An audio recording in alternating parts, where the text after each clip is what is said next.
G'day,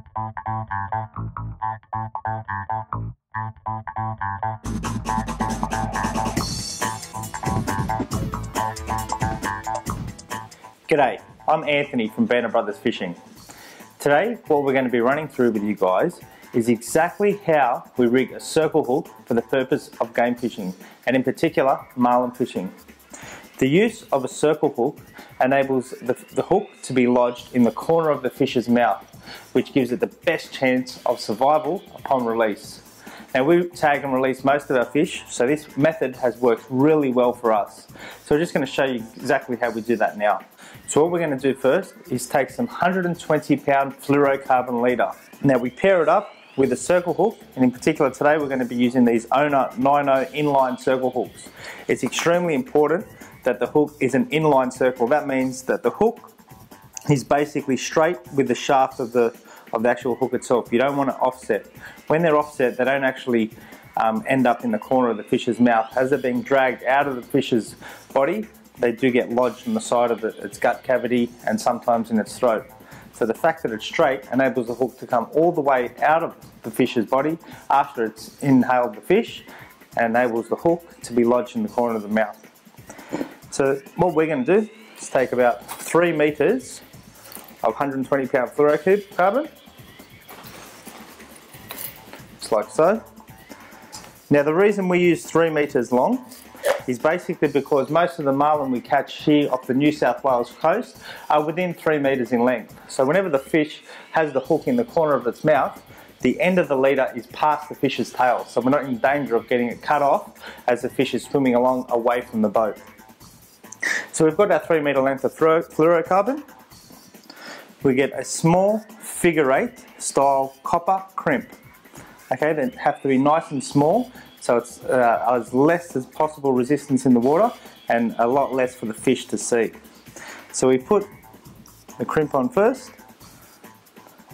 then we get our circle hook, feed it through the eye of the hook, must be on the inside, around the back of the shaft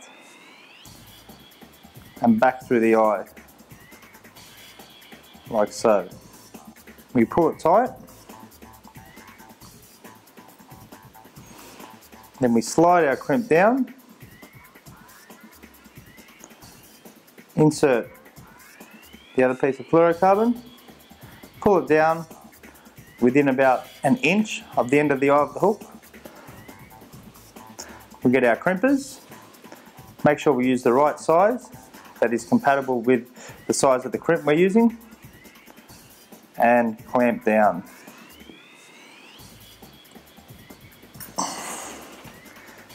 Then we just trim our tag nice and close to the crimp. And that's it. The fact that it's turned in like so means that it's always going to be in the right direction as it's coming out of the fish's body after it's inhaled the bait.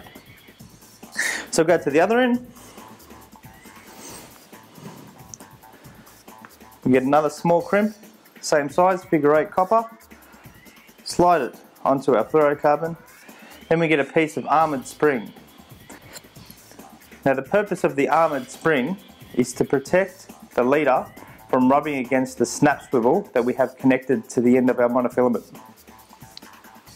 So we've slid on our armour protection, put the tag into the other end of the copper crimp, pull it down like so, crimp again, nice and tight. Get our tag in, trim it nice and clean so nothing can get caught on it, and that is ready to go. So what we do, you just wind it up,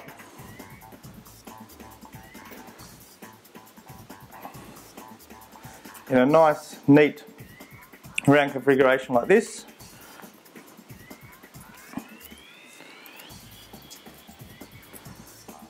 Wind it through a couple of times. Then we get a Ziploc plastic bag like this. Put the leader in there.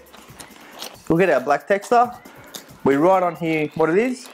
120 pound, store it on the boat, and that's ready to go. The reason why we label it is because different type of marlin require different type of leader strengths and also different hook sizes. Over here we've got some 100 pound and some 80 pound with some various different size hooks. Now for smaller marlin we'll use lighter leader and smaller hooks, and for your average striped marlin and black marlin off the coast of New South Wales such as Port Stephens, 120 pound fluorocarbon with a size 9 circle hook is absolutely perfect. So get out there and give it a go.